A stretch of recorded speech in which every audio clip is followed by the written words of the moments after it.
Lai reģistrētos balsošanai, jums jādodas uz vietni www.check.register.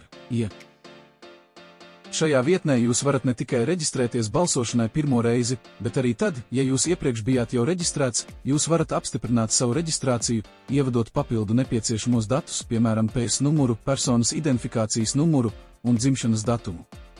No šīs vietnes jūs varēsiet arī izdrukāt reģistrācijas veidlapu.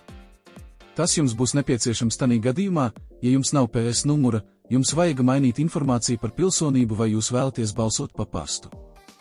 Lai reģistrētos, noklikšķiniet uz cilnes Apply online to register. Jums būs nepieciešams PS numurs un adreses ērkods.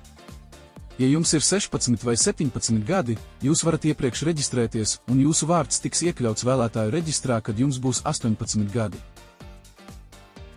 Atvērtajā vēlētāju pieteikuma lapā jāizvēlas vietējās pašvaldības novadu, kurā jūs dzīvojat.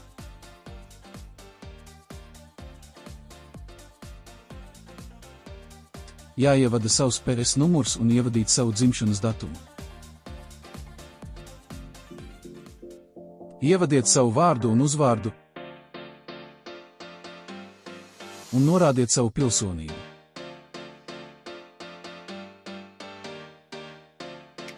Ja jums nav pastāvīgas adreses, jums ir jānorāda adrese, kur jūs varēsiet saņemt korespondenci.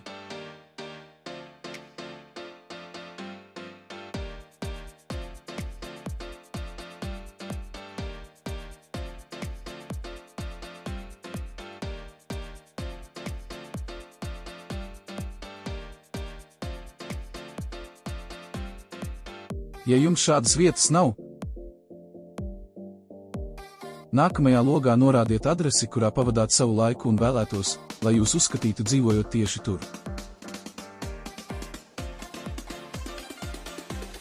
Pēc tam norādiet iemeslu, kāpēc izvēlējāties šo konkrēto adresi.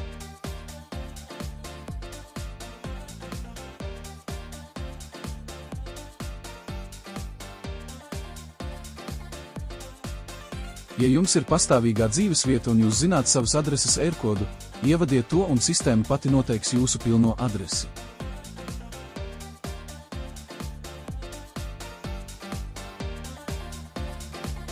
Ja nezināt savas adreses ērkodu, jums tas jāatrod sekojot saitei. Pēc tam ievadiet savu kontakttālruņa numuru un divreiz ievadiet savu e-pasta adresi. Ja poga Next nekļūs zaļā krāsā, tas nozīmē, ka esiet kaut ko palaidis garām vai pieļāvis kļūdu. Pārbaudiet savu informāciju, izlabojiet kļūdu un noklikšķiniet uz pogu Next. Nākamajā lapā rūpīgi pārbaudiet, vai ievadītā informācija ir pareiza. Pēc tam logā deklarācija atzīmējiet izvēles rūtiņu, apstiprinot, ka jūsu sniegtie dati ir patiesi un pilnīgi.